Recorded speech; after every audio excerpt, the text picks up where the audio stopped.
Picture this. It's 1960. You're a high-rolling businessman with a fancy suit and a need for speed. How do you get from London to New York? You hop on a lumbering metal tube, spend 8 hours breathing recycled air, and pray you don't get stuck next to a screaming baby. Glamorous? Not so much. Planes back then were slow, like, really slow. They were also about as exciting as watching paint dry. The world needed a hero, a supersonic savior to inject some excitement back into air travel. Enter Concorde, the sleek, sexy, and ridiculously fast answer to everyone's prayers, except maybe the environment's, but we'll get to that later. Before Concorde came along, flying was for the patient, the wealthy, or the desperate. It was a far cry from the supersonic dream that scientists and engineers had been chasing since Chuck Yeager broke the sound barrier. Little did the world know, a revolution was brewing, one that would change the face of aviation forever.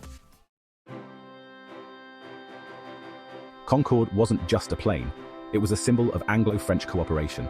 That's right, those two countries known for their love of cheese, wine, and arguing over who invented the best pastry managed to create an engineering marvel.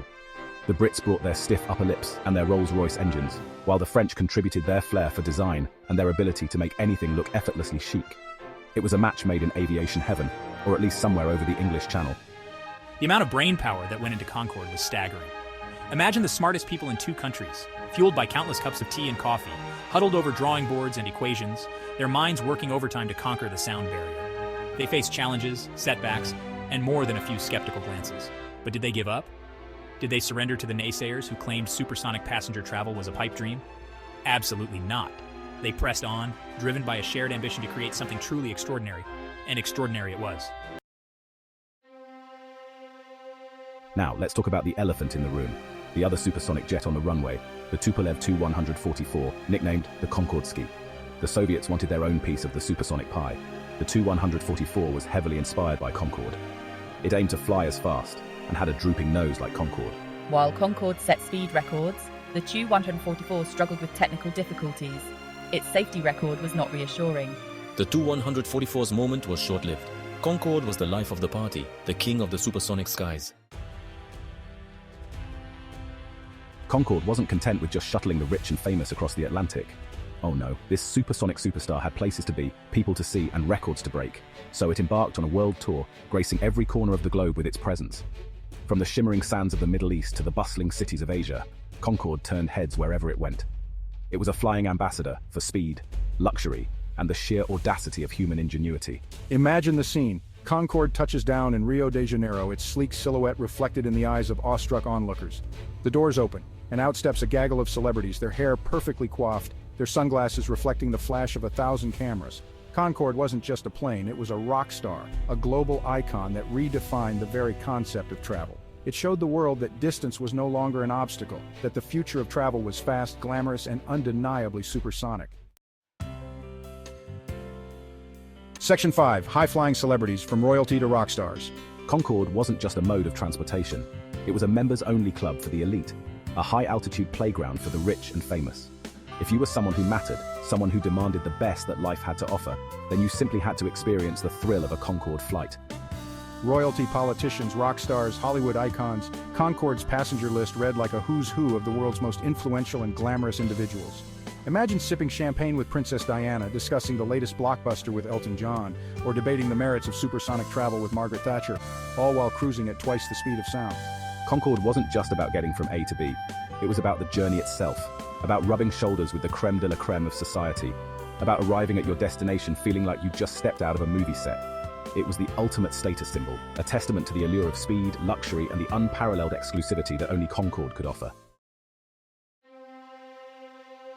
Section 6. Champagne wishes and caviar dreams at 60,000 feet. Forget those cramped economy seats and lukewarm coffee. Flying Concorde was an experience like no other, a symphony of luxury, indulgence, and impeccable service. From the moment you stepped on board, you were treated like royalty. The seats were plush and spacious, the legroom more than accommodating, even for those with particularly long limbs. The food, oh the food. It wasn't your average airplane meal, it was a culinary masterpiece, prepared by world-class chefs and served on fine china. Think caviar, champagne, lobster, the finest delicacies, all enjoyed at an altitude of 60,000 feet. The flight attendants were the epitome of grace and professionalism, catering to your every whim with a smile. They were like ninjas, silently appearing with refills of champagne before you even realized your glass was empty. Flying Concorde wasn't just about reaching your destination. It was about enjoying every single second of the journey, about indulging in a level of luxury and sophistication that few could ever dream of experiencing. Section 7. The sonic boom heard around the world and why it mattered. Concorde was fast, ridiculously fast. It could outrun the sun, or at least that's what it felt like when you were sipping champagne and watching the world whiz by below. But all that speed came at a price, a rather loud one: the sonic boom. Imagine a giant invisible hand clapping above your head. That's what it sounded like when Concorde broke the sound barrier. It was a sound that could rattle windows, set off car alarms, and generally annoy the living daylights out of anyone within earshot. The sonic boom became Concorde's Achilles heel. People complained, governments got involved. Noise restrictions were put in place, limiting where Concorde could fly and how fast it could go. It was a classic case of you can't please everyone. Some people loved the idea of supersonic travel, while others just wanted a bit of peace and quiet. The sonic boom debate raged on, a constant reminder that even the most incredible feats of engineering can have unintended consequences. Concorde's retirement, a sad day for speed demons and champagne lovers. All good things must come to an end, even supersonic marvels like Concorde. In 2003, after nearly 3 decades of gracing the skies, Concorde made its final farewell tour, a bittersweet goodbye to an era of speed and glamour. There were tears, there were cheers. There was a collective sense of nostalgia for a time when flying was an event, an experience to be savored. The world had changed. The cost of operating Concorde had become prohibitive, and the public's appetite for supersonic travel had waned. The retirement of Concorde marked the end of an era, a time when anything seemed possible, when the sky was the limit, and when the future of travel seemed as bright and limitless as the contrail of a supersonic jet streaking across the heavens.